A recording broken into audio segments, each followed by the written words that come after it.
Welcome to Gorgie, and more importantly, Tynecastle Park, where Heart of Midlothian Football Club play their football. A club that currently looks to be set to be relegated for a third time to the Championship since 2013. Albeit one of them was more of an expulsion from the league, but whatever. There was still football to be played, but whatever. The club are currently set to see their fourth managerial turnover this season, which coincidentally is the same amount of home league wins the fans have seen since the turn of the year. If only we had the ability to turn back time. Oh wait, we kind of do, that's kind of the whole point of this video. Welcome to a 13-14 database made by MrTini23, a season in which Rangers are in financial disarray in the third tier of Scottish football, and Celtic are in cruise control of the top flight. An opportunity has presented itself for another side to maybe get in a strong position to split or even topple the old firm domination in Scottish football. With all squads and players around the globe playing by the same rules of back to this time period, along with hard-coded real-life academy players being introduced to the database and populating the academies, which means each new season will see names like Saka, Mbappe and Rashford slowly being introduced. So you already know we're in for a great time. So make sure you strap yourself in for a long one today, and maybe think of suggesting another team and go back to another time period to rebuild. Anyway, let me hand it off to past me. It's about time we had a look at the Heart squad of 13-14. It's not a very big squad when you consider the numbers inside it, but that was more due to the financial situation of the club at the time. But there is some very talented individuals that lay within it. How about we'll start with the captain, our left centre half, Danny Wilson. 4 stars of current ability, 5 stars of potential, 5 caps for Scotland already, including a goal that was at just 18 years old for the national side on his debut, as came in on a permanent deal after a successful loan spell the year before. Next up on our list of key players is Jason Holt, who will be looking to fulfil a box-crashing third midfielder role such as an Aaron Ramsey for example. Comes in with 3.5 stars current ability, 5 stars potential, and has played for Hearts all through his career. Talent lies on both sides of the forward line as we look to the right hand side first with Billy King. 2.5 stars of current ability, 5 stars of potential, a man who's once again came through the academy, has yet to make an impact at first team senior level, but I'm sure he'll be able to handle a step up this season. On the left hand side of the forward line, there's a man with a second name that's all too familiar with everyone associated with Heart of Midlothian Football Club. We're of course talking about Jamie Walker, who has 3 stars of current ability and 4.5 stars potential and has came through the academy. But why would his name be so important? Well, that would be because his great uncle is actually Tommy Walker, a former Hearts player and manager. As a player, Tommy Walker managed 14 years at the football club, managing to score 192 league goals. During this spell, Tommy Walker actually had an inquiry from Arsenal to get him to sign for the North London side, which would have been at the time a world record transfer fee if the bid went through of £12,000. However, due to a Hearts fan protest, the board eventually decided to refuse the sale of Tommy Walker. However, once he was done with his playing career, Tommy Walker wasn't quite done with the Jambos yet, as he then went to manage them for 15 years. During a 15-year managerial spell in charge of the Jambos, Tommy Walker managed 4 League Cups, a Scottish Cup, and 2 division titles, one in 57-58 and one in 59-60. The final key player we'll have a look at goes by the name of Callum Patterson, with 3 stars of current ability and 5 stars potential, a natural on the right side of the forward line and through the middle. He looks incredible. However, we're going to be playing him in quite an unorthodox position to begin with as a right fullback, where he actually had his best spell for Hearts before he moved on from the club in this position, despite managing to play pretty much every single position for Hearts. When you look at his physical stature and his natural tackling ability, we're hoping he'll be a very impressive flying wing back on the right hand side. To improve the makeup of the squad, the board have given us a 6-figure transfer budget of 100,000 and a few extra thousand in the wage budget to get anyone to sign on. However, with this hefty budget, we've also been given the expectation to finish in the top 5 in the division and qualify for Europe, while also having an expectation to finish in the latter stages of both domestic cup competitions. So considering that's our targets, how does the media think we'll manage this season? Well, the media predicts Hearts will have a very disappointing 8th place finish, having us by far lower odds than everyone else who managed to land themselves in the top 6. But you might notice, because this is 13-14, there's one side of the old firm that's missing. And that's because an opportunity has opened up in Scotland as Rangers have found themselves in financial troubles and have since been demoted to Scottish League 1. We're going to have at least at minimum 2 years of top division football with only Celtic to contend to for the title. Although it's a very talented Celtic side we're going up against as you look through their main squad and you see names like Fraser Foster, Virgil van Dijk, James Forrest and Teemu Pukki leading the line. So what positions are we going to look to strengthen during this transfer window? Well, the most obvious position I feel is going to be the centre forward position, where we're going to need a real striker or two of real quality to lead us to the top 6. However, we're going to look to land more than just strikers in this transfer window, as every position we currently have in our formation is really lacking numbers and depth. So we'll be looking to manage to add as much players as possible to the current first team squad. So how about I meet back with you once the transfer window has finished? Well, welcome to the 2nd of September and the transfer window has just slammed shut. But who did we manage to bring in? We did set a target of 2 strikers and we did get 2 strikers. The first of them being Osman Sow, on loan from Crystal Palace, 2.5 stars of current ability, 3 stars potential. He can finish, he can run and he's 6'4". Meanwhile, on a permanent fee, we've paid over 6 figures for Mark McNulty from Livingston, 3 stars of current ability, 4 stars potential. Yet again he can finish, yet again he's got a pace, not quite as tall as Osman Sow, but he has scored a few league goals this season so far already. 5 starts and 5 goals. What was thought to be our final signing of the window was Ali Crawford, as a backup to Jason Holt to be the box-crashing third midfielder, who came in from Hamilton for £68,000 and potentially rising up to £91,000, with 2 stars of current ability and 3 stars potential. Before we get into more transfer incomings, you might have noticed there was some outgoings as well. Jack Hamilton is a backup goalkeeper for the academy as well, now on loan to Queen's Park. We've lost David Smith, a rotational forward, to Wolves in League 1 on loan. Gary Oliver has went to Inverness, who was the Hearts B team striker, for £26,500, potentially rising to £40,000. Managerial disagreements has led to Scott Robinson being loaned out to Barnsley, despite being one of the better midfielders of the club, when he did have 2.5 stars of current ability and 4 stars potential. He'll now play the rest of the season in the Championship for Barnsley. However, our activity really lightened up again once we got a 6-figure sum for Dylan McGowan, who is our rotational right back, centre back and central midfielder, who went away to Italy for £155,000, potentially rising to £205,000. With this money we went straight back in and managed to land ourselves a backup left back for Tyler Blackett, who were only paying £100 a week on loan. The squad needed a few more rotation offers, as we then went to spend £44,000 on Paul McGinn, a right back who can play centre back, 2.5 stars of current ability, 3 stars potential. And finally, the real Dylan McGowan replacement is Jordan McMillan, a man who can play right back, centre back, left back, defence midfield and centre half. 2.5 stars of current ability, 3 stars potential, coming in for £62,000. However, on deadline day we went in with a 2 in and 2 out policy of Callum Tapping leaving the club on loan to Wraith Rovers, Sam Nicholson leaving out on loan to Falkirk, as we then spent the rest of our transfer budget on Barry Mackay for almost £100,000, £99,000 to be exact, who comes in from Rangers with 2.5 stars current ability and 4.5 stars potential ability. And finally, to replace the departing on loan Callum Tapping, we brought in Robbie Crawford from Rangers as well, who can cover the centre midfield, number 10 position, either side of the forward line and through the middle. And also is the brother to the earlier signing, Ali Crawford. So with these signings secured, how did we manage to start the opening stage of the season? Well, we've won every single game, including a very impressive 6-0 win away at Motherwell, with a hat-trick from midfield from Jason Holt, along with some very convincing wins for the rest of the league campaign.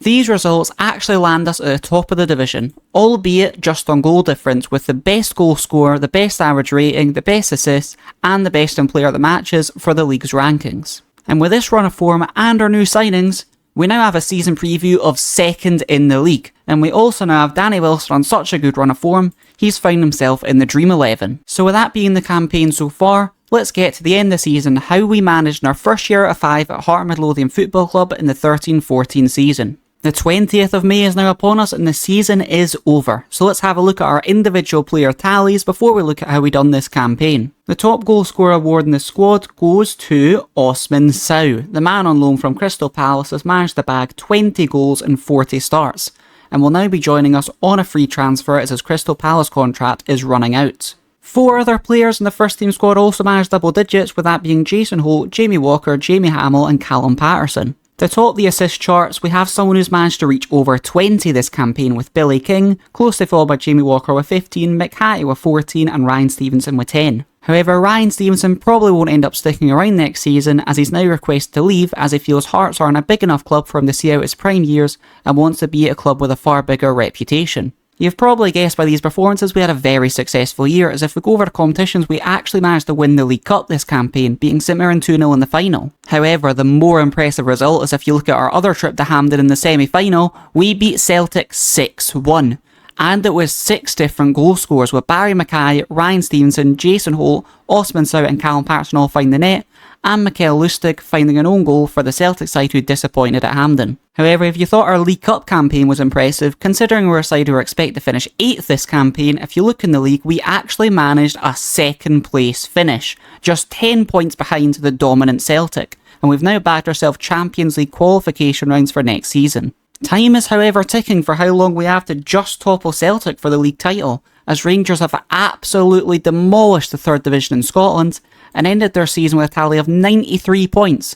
The closest side to them was Dunfermline with 69. With Champions League qualification in the bag, we've actually got a very healthy budget from the board with 2.8 million to spend. So how about let's meet back up at the start of the transfer window to evaluate where we want to go next season. It's now the 1st of July in Scotland, which means it's free transfer day, as we've managed to bag 2 signings of Osman Sout in a permanent deal and the signing of Don Cowie from the English Premiership, who's just played a full campaign for Cardiff. Scotland International can play in the centre of the park or fill in on either side of the wing. These weren't the only free transfers we managed though, as before the season ticked over, we actually managed to sign Murray Davidson on a free from St Johnstone, who just had a very impressive campaign in the top division. We did also offer a contract to Martin Boyle, who has 2 stars of current ability and 3 stars potential. However, that move already looks a little dodgy, as our current youth academy prospects have came through, including some impressive signings like Jamie Brandon with 2 stars current ability, 4 stars potential, and the one who has the writing on the wall for Martin Boyle already, Kevin Young.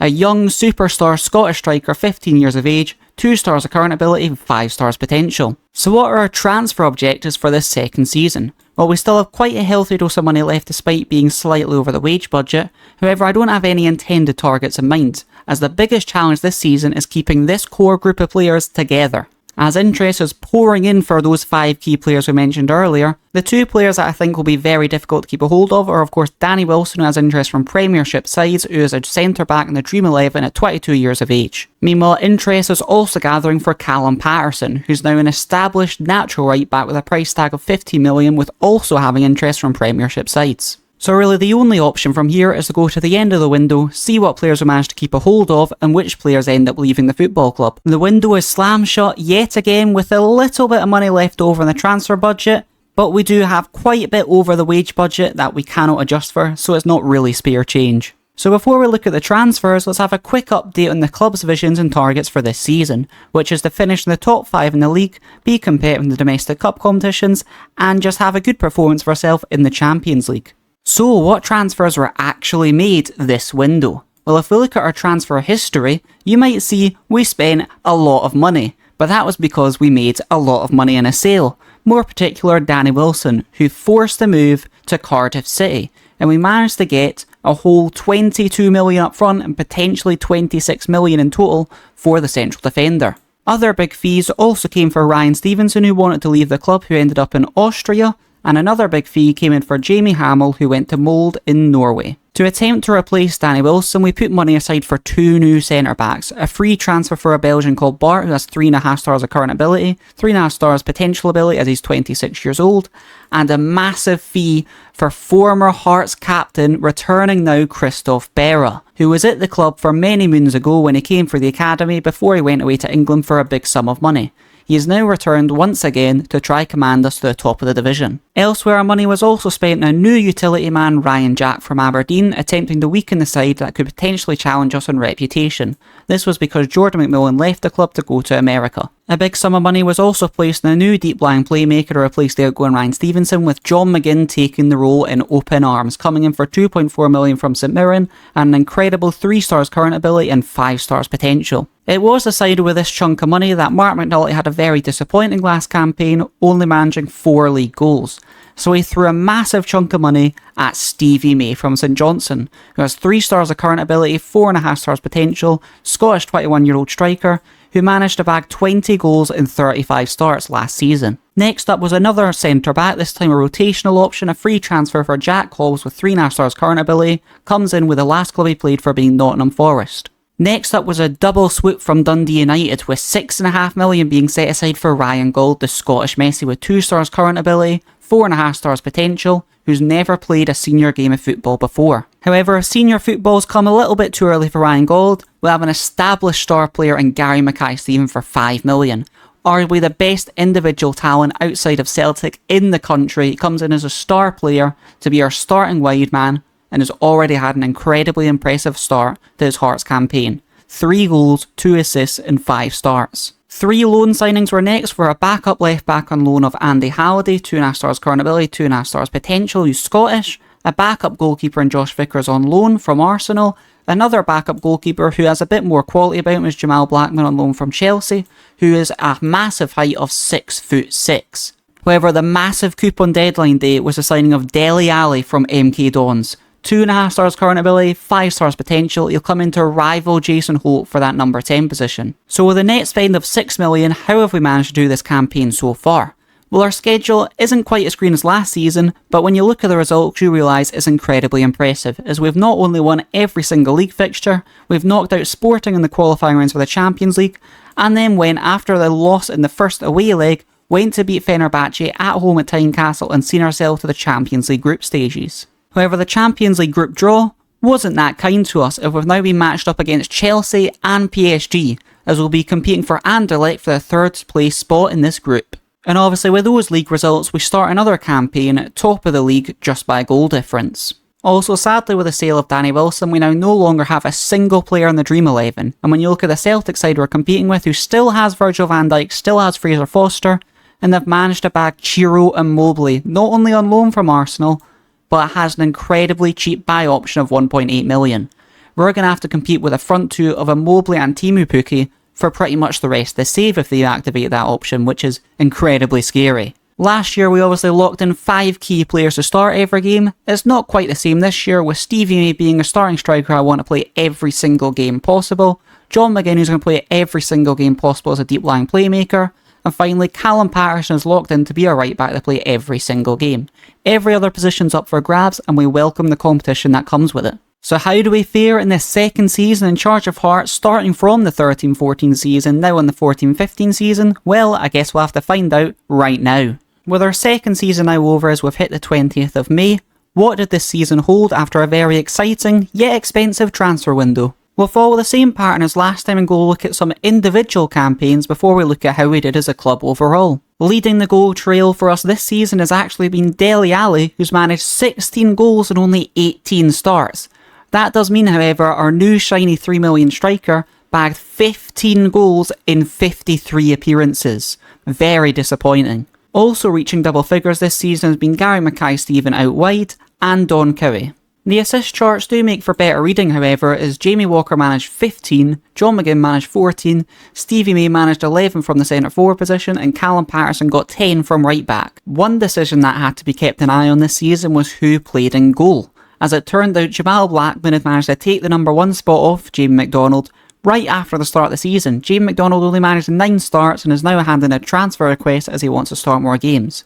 Meanwhile, Jamal Blackman has now had a bid from him, from us, as he's available on a free transfer to come in as our first choice goalkeeper. It's important to note there was also a bid for Andy Halliday, who managed 24 starts this campaign as a backup left back and is available for free, and it seems silly not to take such a useful utility man who can play all across the left flank, along with number 10 and on the right wing. So with those individual campaigns, how did we manage in all competitions this season? In the Champions League, we actually finished 3rd in our group and got Europa League knockout qualification, where we did make it past Borussia Mönchengladbach in the playoff stage, and we had a very promising home leg against Tottenham in the round of 16 with a 3-1 win, went away to White Hart Lane and got battered 6-0. In other domestic competitions, we got knocked out in the quarter-final of the Scottish Cup and the quarter-final in the League Cup, so we didn't have a single trip to Hampden this year. If those cups feel like a bit of a letdown, let me make you feel a little bit better, as if we go and check how the league went for us this season, we won the league by 10 points ahead of title rival Celtic,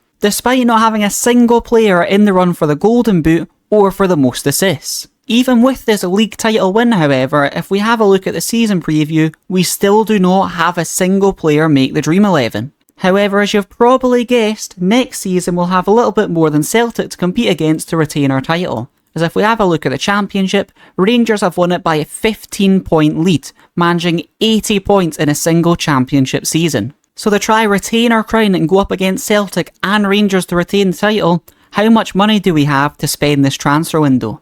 We have 16 million. Yeah, 8 figures. It's an incredible amount and we'll certainly look to make the most of it. So how about I meet back up with you at the start of the next transfer window and we work out how we're going to spend this massive sum of money. Welcome to the summer transfer window of the 3rd season. Before we have a look at what transfer we've made so far, let's have a look at the club's expectations. With a hefty budget comes hefty expectations, as we're now expected to qualify in the Champions League in the league, which by the way is a top 2 finish. We're expected to split the old firm on the first time of asking. Although we are reigning champions, so that probably should be expected regardless. Meanwhile, our domestic cup competition expectations are a challenge for both, so that would be a trip to Hampden in at least one of them. So how much money do we still have in our budget before we go with the rest of the transfer window? Well, we have a nice 15 million still to spend, which isn't as much as the 18 million we had before. So who did we spend some money on already? Well, we've actually made 2 signings. The first of the signings being Stephen Kingsley, a left back who's young, who's Scottish, who's going to go straight back out on loan to Queen's Park, and hopefully later down the line come into a European squad to help with Scottish homegrown numbers. However, we need the very, very good and talented young centre back to partner Christophe Berra, and we believe we've found our man in John Suter. A man who has 17 jumping reach, 18 bravery, 16 tackling and is 6'2" with 3 stars of current ability and 5 stars potential. The 18-year-old does have a release clause which is slightly concerning of just 9.75 million, considering we spent 6 million up front and 7.25 in add-ons to get the man who spent the second half of last season on loan at Rangers in the Championship. So what are we considering ahead of this transfer window? Well, first of all, we need to make a decision on what to do with the striker position. As quality as Stephen May looks on paper, he has not delivered so far in a very disappointing first campaign last season. And in backup, we don't really have many quality options either. As much as Osman Sow is capable in this league as we saw in our first year, he's fallen down the pecking order since then and doesn't quite have the quality needed to challenge in Europe. Looking further down the pitch for the number 10 position, Jason Holt and Dele Alli could happily be my 2 number 10 options for the rest of this challenge. There is a conversation to be had out wide, as we all know the quality of Gary Mackay-Steven, we know Jamie Walker and Billy King can perform, we know about Don Cowie, but are they enough to challenge in Europe, or do we bring some players over the top of them? In midfield, I'd say we're relatively solid. We've got John McGinn, who's outstanding in either position, but in terms of a deep-lying playmaker, he's kind of the only option we have, so maybe a new deep-lying playmaker to come just behind John McGinn is something to consider. In terms of the backline, we do need to think about, is Andy Halliday going to be enough as a backup left back? Or considering we're going to play 2 games a week, do we want someone with a bit more quality to go just behind it or maybe even over the top of now Scotland international Kevin McCarthy? The centre back position does look incredibly strong with John Suter now coming in, although we will probably be losing Jack Hobbs if the injury doesn't ruin the deal, as we got a massive bid of 8 million from Crystal Palace and 7.25 million from Bolton.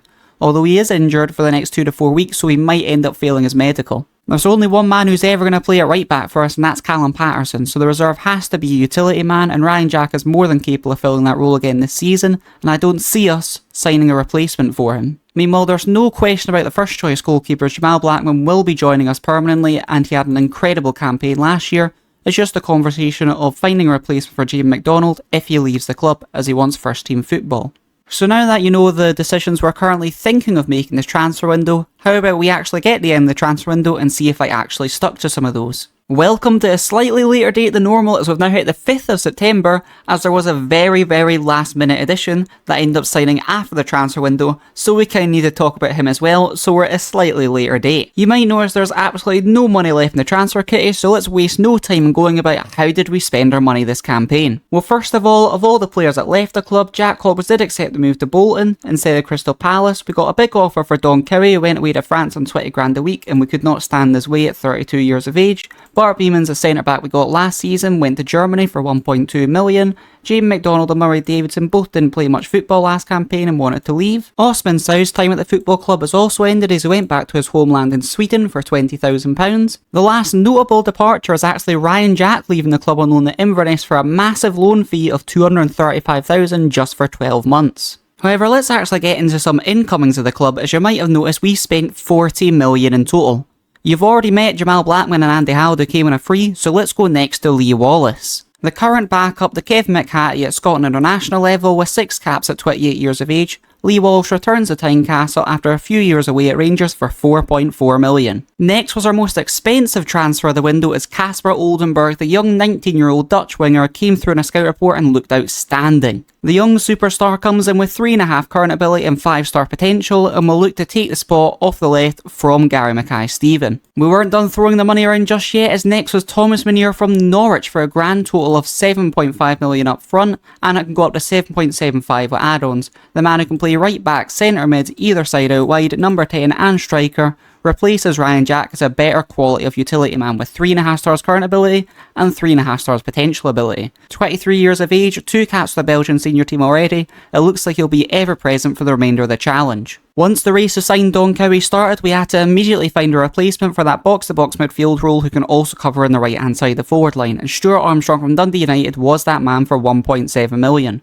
The man comes in with 3 stars of current ability and 4 stars potential. Once Osman Sow was off the books, we spent a large chunk of cash on a new backup striker. Thomas O'Reilly can play every position down the middle from centre mid, number 10 and striker, with 2.5 stars of current ability, 4 stars potential, off a very impressive campaign for St Mirren last year with 28 starts and 19 goals. As the season started to roll on and we looked like we had all the business we could possibly need, we looked to spend the rest of the budget on an extra midfield man, Joe Aribo, who comes in with 2.5 stars current ability, 4.5 stars potential. 19-year-old Nigerian comes in from Charlton for $8.25 million. We also looked to scout a goalkeeper pretty much the entire summer to replace the outgoing Jamie McDonald to Blackpool, so we end up finding Jan Oblak as a backup goalkeeper coming in from Benfica at just 22 years of age, already the Slovenia international goalkeeper. We predicted a quiet deadline day as the only objective we had was to find a 4th centre back to come in the club, as we had Brad Mackay, John Stewart and Christoph Berra, so we managed to get Andrei Koda on a loan transfer until end of the season on a relatively cheap fee just to come in as some extra competition. We'll talk about the exciting man at the bottom of the list once we have a look at how the season started, which started with a very disappointing 1-0 loss at home at Tynecastle against St Mirren. Going into the incredibly crucial Champions League playoff, we easily breezed past Feyenoord, scoring 8 goals in the process. However, you might notice the playoff final for the Champions League was an all-Scottish affair, as we matched up against Celtic for a spot to try compete in the Champions League group stages. We opened the calendar with an away fixture to Parkhead and lost 2-0, albeit Celtic got sent down to 10 men. It was a long, gruelling performance at Tynecastle, however, as we eventually took Celtic to penalties and managed to edge on through to the group stage. Our reward for beating Celtic was actually going the Champions League group alongside Chelsea and Paris Saint-Germain, so we'll be competing for that 3rd place spot to try get into the Europa League knockouts. So let me paint you the picture in the league as we've opened up the season already trailing Celtic and Rangers, and you might notice on the goal tally list we do not have a firing Stevie May on there. If we have a look at the squad and try find Stevie May and how he started this campaign, he started the campaign with 4 league starts and 0 goals. So we got to deadline day and I was very, very unconvinced by him, and then I had a scout, or not a scout, actually an agent, come across with an offer of a man who was available on a free transfer who was desperate to find a new club. And that man was Scott Sinclair. The former England youth international, only 26 years old, has pace to burn, is incredible on the ball and has 4 stars of current ability, can play across all the front 3, and it was last seen playing football in the Premier League for Manchester City. Bear in mind that's a Manchester City who's joint top of the league. So with this new free star player on our hands and Stevie May's disappointing start to the season, we are going to lock in Scott Sinclair as our number 9 for the entire season. I'm fully expecting this campaign for us to get to January and Stevie May to throw the towel in and want to leave the club, as he has been promised a star player, yet he's not going to start a single game this season. So how did it go for us spending a grand total of 40 million? Can we retain our title? Can we split the old firm against Celtic or Rangers? Or will we have a very disappointing season? There's only one way to find out. Welcome to the end of our 3rd season, but before we go into how our squad actually did, or how the club actually did in all competitions, we have a quick update which you can probably guess what I'm going to say. We had a bid in January for a very unhappy Stevie May, who found himself away in Belgium for 8.25 million up front, potentially rising up to 9.75 million. To replace him, we had quite a large chunk of money in the bank waiting to be spent, and we decided to just spend it on the youngest striker on our scout reports with the most potential, and that ended up being Moussa Dembele. The 19-year-old French international came in for a massive fee with 3 stars current ability, 4 stars potential. The big fee was 15.25 million from Fulham. So now that you've seen the last little business we did in January, how did the squad do as a whole? If you have a look at the goal tally for our top goal scorers this season, you'll see a very impressive man at the top of it. Scott Sinclair managed this season 55 stars and 41 goals. That's a striker on big money who gets you goals, and we're more than happy to have locked him in for the whole campaign. He's not the only one to hit double figures though, as 7 other Hearts players have managed to repeat the feat. Dele Alli and Jason Oates share number 10 position, both with 14. Gary Mackay-Steven with 13, Billy King with 12, Jamie Walker with 12 and Callum Patterson with 10. Leading the assist ranks this campaign, we have Billy King with 18, Gary Mackay-Steven with 14, Patterson with 12, Holt with 12, Jamie Walker with 12, Armstrong 11 and Casper Oldenburg, the Dutch Youth International, he's not Youth International actually, he also has 11 assists. So you can see some very impressive individual campaigns this season, but what did that mean in all competitions? Well, you're not going to believe when I go and press those competitions, but we actually managed to win the double at least, with a Scottish Cup win and a League Cup win. In the Scottish Cup final, we matched up against Celtic with a 2-1 win, where we had the all-infamous Scott Sinclair bagging a double. Meanwhile, in the League Cup, in the final, we matched up against Inverness for a very convincing 4-0 win, where Scott Sinclair got a penalty, Jason Oates got a goal, Brad Mackay got a goal from a set piece, and Billy King found the back of the net. We gave a good account of ourselves in our Champions League group, managing to scrape by in the 3rd place despite having a -7 goal difference, and went on to the Europa League knockout rounds. In the first knockout round, we matched up against PSV in a thrilling 12-goal encounter when we edged past 7-5 on aggregate. Next up was the round of 16 against an all-familiar opponent of Borussia Mönchengladbach, who we breezed past 5-0. The quarter-finals led to us in a matchup against Udinese, where we managed to bag 6 goals over 2 legs and make it past them 6-3. Our semi-final opponent was Napoli, and we got hammered away in the first leg 3-1 by a Higuain hat-trick, and it all looked over 2 goals down going to Tynecastle.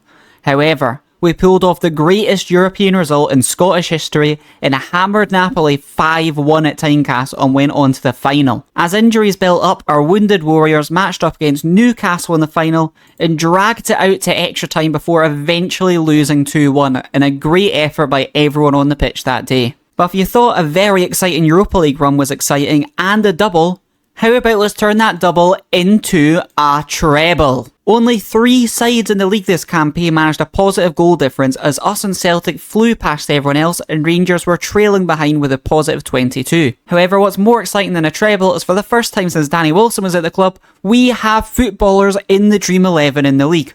Armstrong has managed to find himself in there in centre of midfield, and Scott Sinclair, albeit on the right hand side, has found himself in the Dream 11. So with a domestic treble and a Europa League final run, what budget do we have to go into the transfer window with? Well, a big massive sum of £25 million.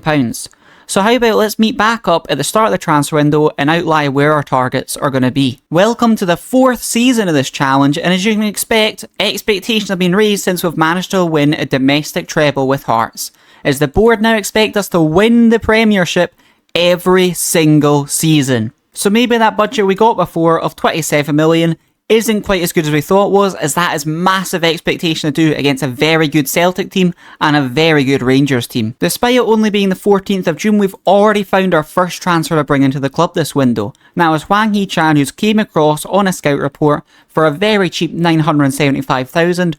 Already has his transfer value flown to 10 million, 4 stars of current ability, 4 stars potential ability. The 20-year-old South Korean looks a star striker. So how are we planning to use this money this window? Well, the first thing we're going to look to do as we look across our spine is try to cut across some of the fringe players that are hanging around still under contract at the club.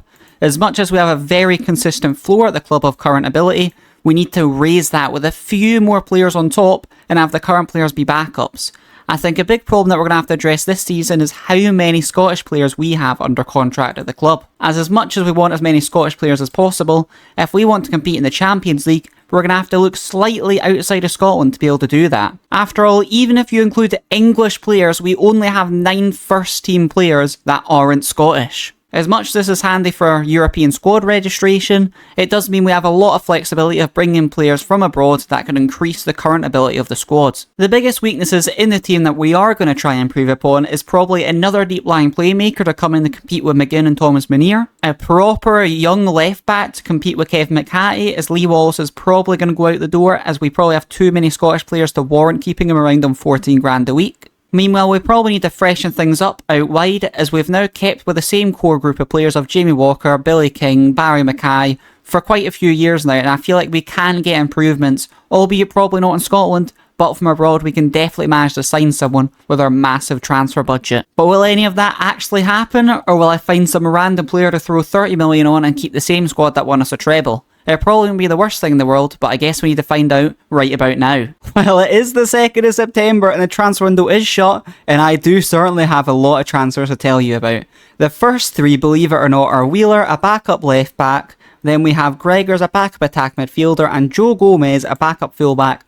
All 3 have went out on loan immediately. Next up, we had a very high profile departure, as Christophe Berra, the club's vice captain at 31 years old, has departed to go to Cardiff City for 12.25 million and partner up with an old friend at centre back, Danny Wilson. Where is he? There he is. There's Danny Wilson. The reason we sold Berra is we want a few younger centre backs in the door. The first of those being Nico Elvedi, a 19-year-old centre back, 3 stars of current ability, 4.5 stars potential, comes in from Zurich. The other young centre-back we managed was for a cheaper deal and probably better value, the 19-year-old Spanish youth international, George Merry. The 6-foot centre-half comes in with 3.5 current ability, 4.5 stars potential, on 6.5 million from a side in the 2nd division in Spain. The next set of transfers all took over once we ticked over to the next season, so let's look at some of the high profile departures from the club first of all. The biggest fee came in for Barry Mackay, who we sadly just evolved too quickly for him to find a place in the team. For 3.5 million he found his way to Nottingham Forest. The next departure was a man we sold at a big loss, as Joe Aribo found himself in Portugal to play for Porto for 2.7 million,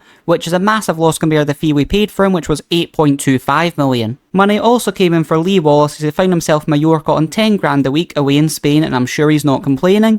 And another high-key departure, probably the biggest and most controversial one, is Jamie Walker. With some of the new signings we've made, Jamie Walker wasn't happy about not being an important player at the club and wanted guaranteed first-team football to try become a Scotland international. So Jamie Walker has found himself on loan at one of our title rivals, Rangers, for a loan fee of 1.2 million. We'll try reevaluate the situation next season and see if we convince him to stay. So who are the next set of additions for this team? First of all is Greg Docherty for a cheap deal, a young Scottish 19-year-old player with 2 stars current ability, 3.5 stars potential for just 350,000 from Hamilton, who goes straight back out on loan.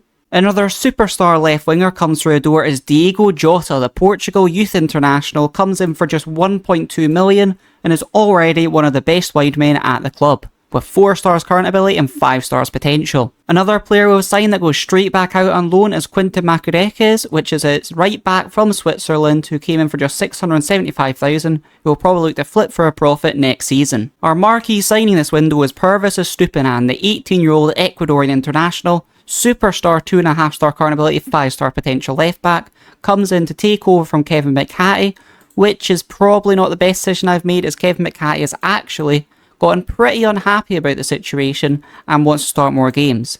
I have a funny feeling this might be a Stevie May situation all over again. Our next signing was an emergency centre-back to replace our loanee player from last season, as Urzi Konsa came in for 6 million with 2.5 stars current ability, 5 stars potential, another young player from Charlton. We needed a cheap, versatile forward, and Leonardo Trossard fit the bill, as he came in for under $1 million, 775,000 to cover striker, number 10 and the right forward position, to allow Moussa Dembele to go out on a loan move to try get himself some first team football. Beefing up the centre of the pitch was next the agenda, so we spent just over 2 million on the 19-year-old Uruguayan Nicolas de Cruz. He comes in with 2.5 stars current ability and 4.5 star potential, and already looks ready to compete for a starting place. We also brought in a deep line playmaker on loan called Ruben Neves with 3 stars current ability, 5 star potential, as we were probably lacking in numbers in that position. Our last signing of the window was a loanee who can cover both full-back positions, as Matty Targett came in from Southampton with 2 stars current ability, 4 stars potential till end of the season. So with these additions, how have we started this campaign? We won every single domestic game we played so far this season, and we didn't even have to deal with any Champions League qualifiers, as we went straight into the group stage. However, it's a similar story in the group, as once again we've been drawn against 2 super teams of Napoli and Man City,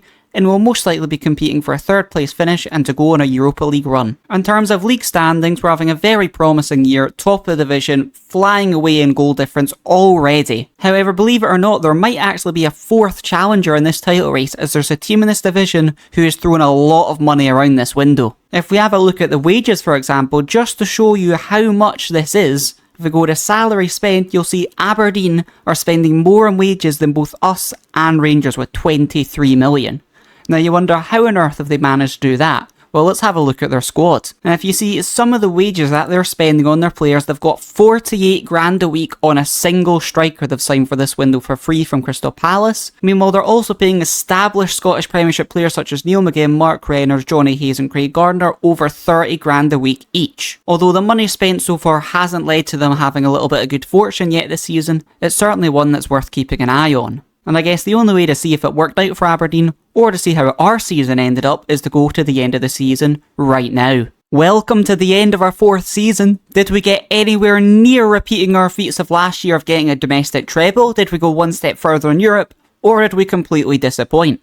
Well, how about we find out right now? Well, actually, maybe not right now, as we have a few transfers to go through that happened in January. We had 3 high-profile outgoings leave the club, Stuart Armstrong being one of them, as he decided he was not earning enough first-team football. Despite having 16 starts and 11 sub-appearances in 6 months, he demanded a move to Saudi Arabia. I have a funny feeling that's to do with how much money's in Saudi Arabia, although he only got 26.5 grand a week in the end. Another high-profile outgoing was Nico Elvedi, a man we signed just 6 months prior. The new shiny young centre-back did not play enough first-team football and only managed 3 appearances, none of them being starts. This led to him going on a January loan move to Wigan to try to earn some first-team football. The final outgoing was the one we expected back in summer, which is Kevin McHattie, who wanted to play more first-team football to keep his Scotland place, and he ended up going to Derby for £4.3 million. With those outgoings, we had to secure some replacements in January, and that meant getting Andy Robertson on loan from Aston Villa until the end of the season to be our new backup left-back, who ended up starting 12 games and making 3 appearances off the bench. Our Stuart Armstrong replacement was probably the best signing we've ever made in this save so far, as we managed to get Rodrigo Gomez, a 4-star current ability player, 4.5-star potential, from Arsenal. A 5'5" Argentinian footballer, looks incredible.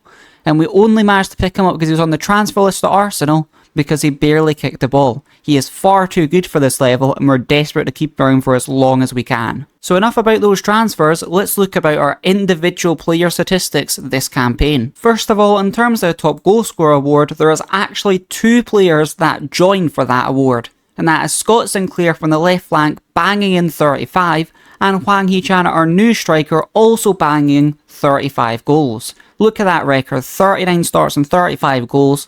That is some striker. Also managing double digits this season was Jason Holt, box crashing from the number 10 position, managed to put away 17 goals. Also note, Moussa Dembele on his loan move managed 13 goals and looks like he had a very productive campaign in the English Championship. In terms of our assist tallies, we have leading the charge none other than Scott Sinclair yet again with 18. The only other man reaching double digits is Thomas Munir with 10, and everyone else coming very close with 9. One of those being Gary Mackay-Steven, who are probably going to lose from this point as he wants to start more games, as he only started 15 games over the course of this season, and again, he wants to play more games as he wants to get back in the Scotland fold. So did we replicate the treble of last season? Did we go one step further in Europe, or did we disappoint? Let's find out right now. In terms of domestic cups, it was another 2 to add to the collection, with a 1-0 narrow win in the Scottish Cup over Celtic, with Scott Sinclair scoring from the penalty spot. Meanwhile, in the League Cup, we matched up against Celtic yet again for a far more convincing 3-0 win, and look at the goal scorers, Hwang Hee-chan at the double, and Gary Mackay-Steven late on. Normally, getting to the Europa League knockout rounds from the Champions League is still a very difficult feat to do. However, the team that we were drawn up against along with Manchester City and Napoli was a very poor side, and they ended up getting beaten every single game and had a minus 23 goal difference, so we got an easy bye to the Europa League knockouts. However, once we were there, we certainly didn't make the most of it, as we immediately went out in the first playoff round getting battering 4-1 by Sevilla. So with 2 trophies to our name from domestic cup competitions, how did we do in the league? Well, wouldn't you know it, it's another domestic treble, and nearly a Centurion season, just 3 points off 100. Celtic come closest with 83, while Rangers are again Comfortably best of the rest, but nowhere near challenging the top 2 dogs in Scotland right now. And sadly, despite all the money Aberdeen tried to spend, they didn't even make the top 6. Despite now bagging 2 domestic trebles back to back, we only have 2 players in the Dream 11. Gomez, who we signed in January, makes up the midfield, and Scott Sinclair still in the forward line. No space for Hwang Hee-chan despite being the league's second top goal scorer. Well, for our final campaign, our final 5th season, what transfer budget do we have going into it? 19 million to try go one step further and make it out of a Champions League group. Can we do it? Well, let's first have a look at the transfer window we had in the 5th season right now. Welcome to the start of our final season in the 13-14 database challenge of Heart of Midlothian Football Club. So what expectations have the board set out for the domestic back-to-back treble winners? It's simple, just win the league. And wouldn't you know it, we're already starting the process by signing players that guarantee the league title. The first one being Andy Robertson, who's agreed to join as our backup left back with a permanent deal after his loan spell in the last 6 months of last season. However, our most impressive signing is securing the signature of our loan player last season, Ruben Neves, on a permanent deal. The man who has 3.5 stars current ability, 5-star potential. He's the best deep line playmaker anyone could ask for as a senior Portugal international. We've also respected Gary Mackay-Stevens' wishes to leave the football club for more first team football, and he's ended up in Saudi Arabia on a mouth-watering £110,000 a week. So how do we plan to spend our budget of 22 million to try and improve the standard of the squad to attempt to make it outside of a Champions League group stage for the first time? Well, the striker position seems pretty self-explanatory. We need to decide whether Moussa Dembele is ready to be the man behind Hwang Hee-chan, or if we're going to sign another superstar striker and try blow every single team out the water in Scotland by half-time so we can focus in Europe. Out wide, we still have to have the same conversation about whether or not we can fit in Billy King and Jamie Walker or even Casper Oldenburg into a superstar 11, as Scott Sinclair is never getting dropped and Diego Jota has now become a wonder kid. We've already secured one very good midfielder this campaign of Ruben Neves on a permanent deal, the 3.5-star current ability wonder kid, but we probably need a very good box-to-box midfielder to come in as well and make our midfield as strong as ever for the Champions League campaign. The one position I don't think we need to upgrade is our defence, as we have Joe Gomez coming back from loan, who looks an incredible footballer with 4.5 stars potential and can cover both sides of the full-back. Of course, we already have a Stupinan and Andy Robertson at left-back, and we already have Callum Patterson and Thomas Muneer to play right-back, along with Joe Gomez. If an option becomes available, we could probably do with a long-term partnership for John Souttar, as he's by far the best centre-back at the club and has been for some time. Yet we keep on switching who we're partnering with because there's not a very clear option. Finally, we'll consider if Jamal Blackman is truly a good enough goalkeeper to make it out the Champions League group stages. Despite being as solid as ever for us and being 6'6", I do wonder if maybe he's holding us back, and we do constantly get inquiries from English clubs willing to spend up to 15 and 20 million on him. It might be time to cash in and have a look abroad for a potential better option. So with that being how we're considering approaching the transfer window, let's make it to the end of the transfer window and see how we're going to spend our 22.5 million this campaign. The transfer window has slammed shut one final time. Are you ready for an overview of what we've spent our money on in the attempt to make it out of the Champions League group stages for the first time? We spent a grand total to do this of 86 million, although we did make 50 million from sales. Let's run through some of the high profile departures that made this massive sum of money into the club. Moussa Dembele went back to France's homeland in the top division to go to Saint Etienne for just under 10 million. Nico Elvedi also went back to his homeland, going to Switzerland to Young Boys for 7.25 million. Thomas Muneer also took the opportunity to go to Germany for just over £5 million. Brad Mackay, our club captain, has left the club to go to Belgium for over £5 million. Academy prospect turned superstar Billy King has also took the opportunity to go to Turkey for just under £5 million. We got a very disappointing fee for Jamal Blackman in the end, as we only managed to garner up 3.9 million as he refused to move to England. A Hearts career also didn't work out for Ryan Gauld, as eventually at 21 years old we've took the loss and sold him to the Netherlands for 3.5 million. Nicolas de Cruz has joined Moussa Dembele in France, albeit this time for Montpellier, as we made a slight profit of 2.9 million considering we bought him for 2.3. Backup goalkeeper Jan Oblak also requested to move and has found himself in Spain playing for Granada. Finally, once again we've been forced to loan out Jamie Walker, as he is not interested in restoring our relationship due to no promises of guaranteed first team football. He returns to Rangers for yet another season with a title rival, although Rangers seem pretty far off us at this point and I don't see it being an issue. But now we've went through our departures, let's see who we managed to spend £86 million on. A new backup goalkeeper to replace the departing Jan Oblak is Ruben Cordano. The 18-year-old Bolivian international has came in on the cheap as just a reliable shot stopper as a new backup. We've took the gamble on Donny van de Beek to try and improve our box-to-box midfield role, spending a grand total of £16 million to bring him to the football club. He has 3 stars of current ability and 4.5 stars potential. Ruben Diaz has been brought in as an emergency centre-back cover and hopefully will be good enough to partner John Souttar further on in the season. He has 2.5 stars of current ability and 5 stars potential. Next up is the biggest transfer in Heart of Midlothian Football Club history. Wilfried Zaha has joined the club from Newcastle for £30.5 million. And would you believe the contract we've given him? £91,000 a week with some incredible bonuses, almost £1 million for just finishing in the top 5. Top goal score bonus of £725,000. Just reaching 5 goals and 5 assists, he gets almost £1 million.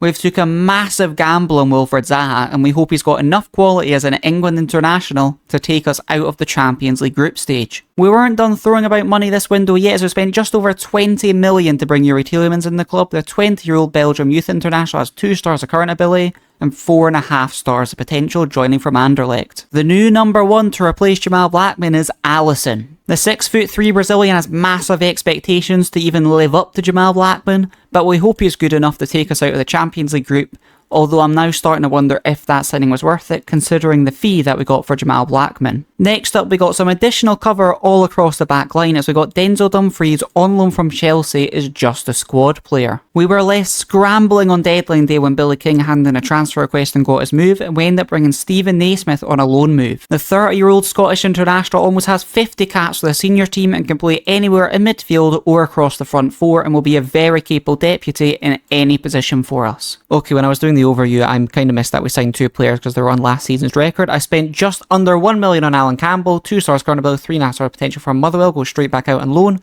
And the reason I'm doing this because he's quite a big footballer, Richarlison. We just spent just over £10 million to bring the Brazilian striker to the club, 3.5 stars of current ability, 5 star potential. He comes in as a backup to Hwang Hee-chan. There's a lot of eyes on us this season from all over the world, considering the mouth-watering fees we've given out for some players this season. But how did we start this campaign? Well, we've convincingly won every single domestic fixture yet again, including a 4-0 win away at Ibrox. But that's not what we're concerned about this season the most. What we're concerned about is making it out of a Champions League group.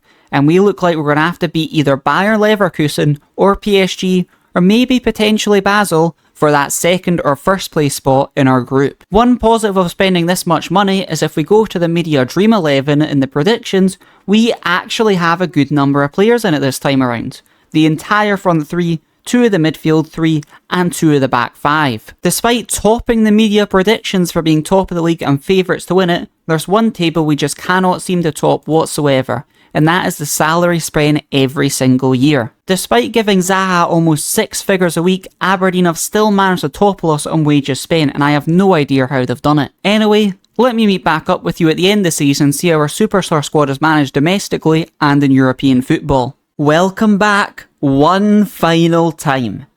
We're at the end of our 5th and final season in charge of Hearts, starting from the 13-14 season. But before we look at some individual player statistics and how we done in all competitions, can you believe it? We've got some more January transfer business to talk about. More specifically, 1 sale and 1 signing. The sale was actually John McGinn, our previous key player as a deep line playmaker with all the midfielders we brought in. He ended up only playing 9 games and 4 from the start, and he eventually requested a transfer, and can you believe the reason?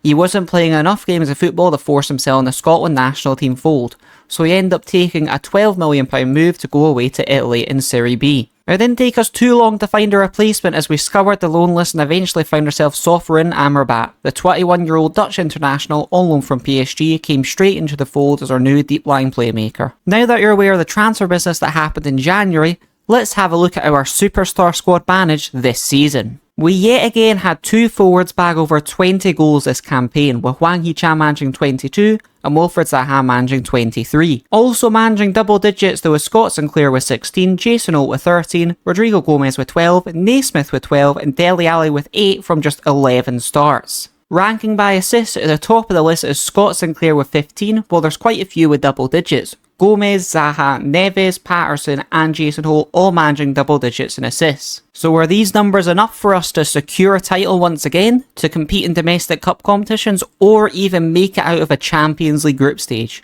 Let's find out right about now. And wouldn't you know it, we didn't quite make it far in the Champions League, but we made it further than usual and reached our target. We made it to the round of 16, eventually getting knocked out by Arsenal 5-3, but that of course means we made it out of a Champions League group. And not only made it out, we topped it. We topped the group with PSG inside of it. That is some achievement. We get to add another League Cup to our collection as we beat Rangers 7-0 in the final, with the goal scorers being Scott Sinclair, a Hwang Hee-chan double, Jason Holt, Zaha, Richarlison and Stephen Naismith. We didn't quite have as good a run in the Scottish Cup, albeit we were dealing with Champions League knockout rounds, and it led to a little bit of a distraction as we got knocked out by Celtic in the quarter-final at Parkhead 2-1.